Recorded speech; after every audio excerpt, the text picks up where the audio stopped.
जय हिंद दोस्तों, मैं आज आप सभी के लिए प्रकाश संश्लेषण यानी फोटोसिंथेसिस से सब्जेक्टिव क्वेश्चन है जो आपके एग्ज़ाम में बहुत बेनिफिट है। ये बेनिफिट नहीं तो बहुत यूज़फुल है, समझ जाओ तुम्हारे लिए। अब यहाँ पे कह रहा है, चलते अपने प्रकाश संश्लेषण के अपने डिफिनीसन के बारे में देखते हैं। यहाँ पे हरे पौधे की कोशिकाओं में सूर्य के प्रकाश की उपस्थिति में कार्बन डाइऑक्साइड CO2 और H2O के संयुग से कार्बन युक्त यौगिक कार्बोहाइड्रेट्स अथवा ग्लूकोज का निर्माण करने की क्रिया को प्रकाश संश्लेषण कहते हैं। मतलब ये कह रहा है जो हरे पेड़ पौधे होते हैं, ओनली हरे पेड़ पौधे के जो ये ये जैसे हमारा जो हरे पेड़ पौधे के बीच में जो ये मसल्स होते हैं उनके कोशिकाओं में सूर्य के प्रकाश जब उपस्थिति होती है, यहाँ से आप देख सकते हैं।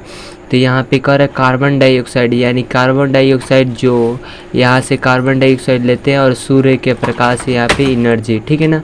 अब यहाँ पे कह रहा है जब H2O क्या है, जल है, जो जल से उनके जड़ से क्या मिलता है, H2O।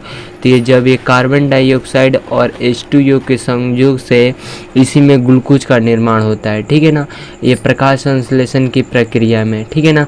अब यहाँ पे कार्बोहाइड्रेट्स अथवा ग्लूकोज का निर्माण होता है। जब यही दोनों जब मिल के अपने में रिएक्शन करते हैं तो ग्लूकोज का निर्माण होता है।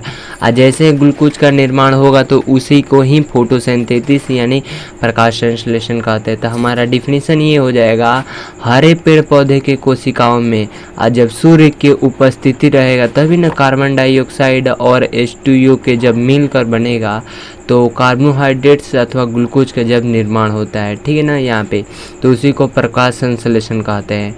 अब यहाँ पे कह रहा है इस क्रिया में सूर्य के प्रकाश की विकिरण ऊर्जा कार्बोहाइड्रेट्स में संचित हो जाती है। मतलब ये विकिरण कीड़ा मतलब विभिन्न कीड़ा मतलब वो वहाँ से अलग अलग दिशा में ऊर्जा कार्बोहाइड्रेट्स के जरिए वहाँ पे संचित हो जाती है, मतलब बंट जाती है, ठीक है ना। इसमें प्रयुक्त कार्बन डाइऑक्साइड के स्वयंगीकरण कार्बनो एसिमिलेशंस कहते हैं। इसी को कार्बनो जब ये प्रयुक्त होकर कार्बन डाइऑक्साइड के संयुक्त हो जाते हैं, ठीक है ना। ऐसी प्रक्रिया को क्या सूर्य के जब ऊपर प्रकाश के विकिरण अलग अलग ये बढ़ जाते हैं तो कार्बोहाइड्रेट्स के बारे में संचित हो जाते हैं, ठीक है ना। यहाँ पे अब चलते यहाँ पे देख लेते हैं हमारा जो कार्बन डाइऑक्साइड CO2 और H2O के जो मिलकर बनता है क्लोरोफिल C6H12O6 प्लस 6O2 जो गैस में बनता है प्लस H2O बनता है, ठीक है ना। हमारा C6 CO2 प्लस H2O, ठीक है ना। यहाँ पे अब देख लेते हैं हमारा दूसरा टॉपिक्स में देख लेते हैं कि यहाँ पे हम देख लेते हैं कि स्वयंगीकरण कितने प्रकार के होते हैं जो अब यहाँ पे हमारा नेक्स्ट पॉइंट कर रहे हैं जब प्रकाश संश्लेषण एक रासायनिक अभिक्रिया है जिसके जरिए हमारा उपचयन और अपचयन होता है। अब देख लेते हैं कि उपचयन जो क्या होता है। उपचयन में क्या होता है कि जो ऑक्सीजन का उसमें योग होता है और हाइड्रोजन का ह्रास होता है, यानी ऑक्सीजन बढ़ता है और हाइड्रोजन उसमें घटता है। और वही हमारा अपचयन जो हो जाएगा, ऑक्सीजन हमारा घटता है यहाँ पे, जिसमें उपचयन में हमारा प्लस होता है। यहाँ पे उल्टा प्रक्रिया होता है जिसके कारण ये अपचयन में हाइड्रोजन प्लस होता है, ऑक्सीजन यहाँ पे घटता है, ठीक है।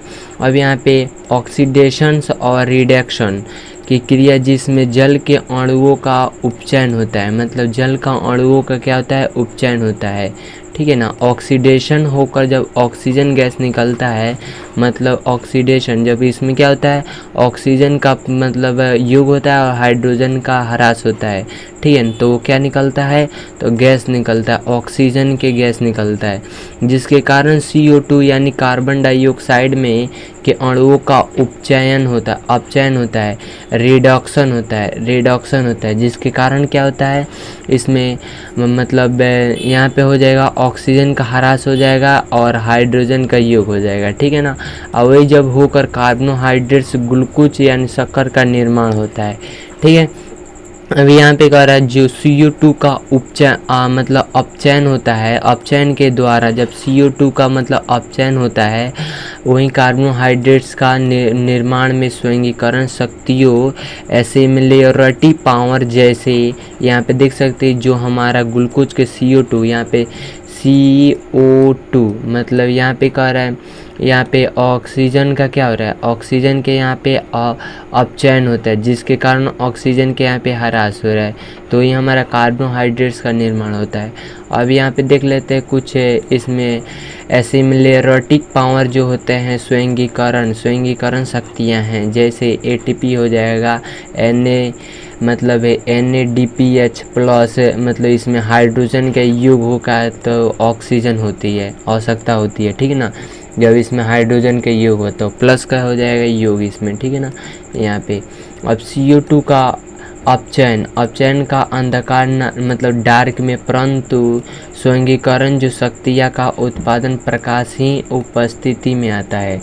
मतलब ये कह रहा है जब डार्क अंधेरा अपचयन होता है तो परंतु स्वर्गीकरण जो होता है, जो रासायनिक अभिक्रिया है जिसके जरिए शक्ति का क्या होता है, उत्पादन प्रकाश की उपस्थिति में होता है, ठीक है ना, प्रकाश की उपस्थिति में होता है। इसलिए प्रकाश संश्लेषण की क्रिया में दो मतलब प्रअवस्थाएँ पाई जाती है, मतलब प्रअवस्थाएँ पाई जाती है।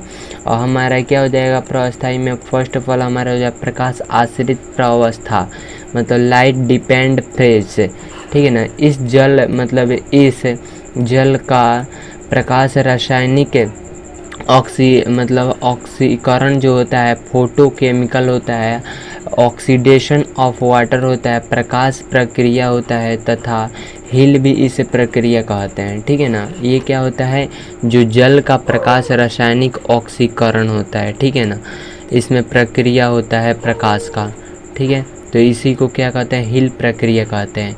उसमें फर्स्ट ऑफ ऑल हमारा हो जाएगा जिसमें प्रकाश की प्रक्रिया होती है, उसमें रासायनिक ऑक्सीकरण होता है, उसी को क्या कहते हैं, प्रकाश आश्रित प्रअवस्था, ठीक है। हमारा सेकंड पॉइंट यहाँ पे कह रहा है जो प्रकाश निराशित होता है, निराशित प्रअवस्था में होता है, मतलब लाइट इंडिपेंडेंट फेज में होता है, इस रासायनिक प्रकाशहीन प्रक्रिया होता है, जिसका प्रकाश का उसमें कोई ज़रूरत नहीं होती है, तो उसे केमिकल डार्क रिएक्शन कहते हैं। प्रकाशहीन प्रक्रिया यानी डार्क रिएक्शन, ब्लैकमैन प्रक्रिया, ब्लैकमैन जो रिएक्शन होता है तो कार्बन डाइऑक्साइड का अप्रकाशित रासायनिक है, जिसके हमारा क्या होता है मतलब अपचयन होता है। Non photochemical reduction of CO2, मतलब CO2 कार्बन डाइऑक्साइड का अपचयन फोटोकेमिकल यानी रासायनिक प्रक्रिया जो होता है वो नहीं होता है, ठीक है ना। यहीं पे कह रहा है भी उसे भी कहते हैं, ठीक है ना। यही हमारा यहीं तक क्वेश्चन था। अगर आपको समझ में आ रही होगी प्रकाश संश्लेषण के बारे में तो धन्यवाद।